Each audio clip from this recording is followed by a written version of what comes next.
রাজনীতির এক অপরাজিত মহাকাব্যের নাম খালেদা জিয়া, যিনি জেল জুলুম সহ্য করেও কখনো মাথা নত করেননি, বরং দেশপ্রেম আর নীতিনিষ্ঠার এক অনন্য দৃষ্টান্ত স্থাপন করে গেছেন।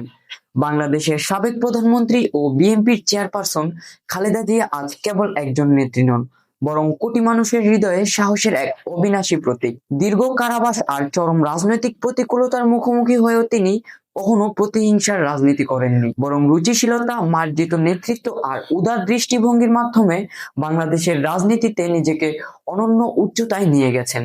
তার এই অসামান্য অবদানকে শ্রদ্ধা জানাতেই জাতীয় সংসদ ভবনের দক্ষিণ প্লাজায় আয়োজিত হয় এক বিশাল নাগরিক শোকসভা, যেখানে রাজনীতিবিদ, শিক্ষাবিদ, কূটনীতিক, সাংবাদিক সহ সমাজের সর্বস্তরের মানুষ অংশ নিয়ে বাংলাদেশের অগ্রগতিতে তার নানামুখী ভূমিকার কথা তুলে ধরেন। এই শোকসভায় উপস্থিত ছিলেন খালেদা জিয়ার জ্যেষ্ঠ পুত্র ও বিএনপির চেয়ারম্যান তারেক রহমান সহ তার পরিবারের সদস্যরা এবং দলের জ্যেষ্ঠ নেতৃবৃন্দ। কড়া নিরাপত্তায় আয়োজিত এই শোকসভাটি যেন পরিণত হয়েছিল এক বিশাল মিলন মেলায়, যেখানে সবাই বিদেহী নেত্রীর স্মৃতির প্রতি গভীর শ্রদ্ধা জানান। গত বছরের 30 ডিসেম্বর এই মহান নেত্রীর প্রয়াণে দেশ জুড়ে যে শোকের ছায়া নেমেছিল এবং তার জানা যায় যে জনতার ঢল নেমেছিল, তা প্রমাণ করে দেয় যে দেশের ইতিহাসে তিনি চিরকাল এক উজ্জ্বল নক্ষত্র হয়ে বেঁচে থাকবেন।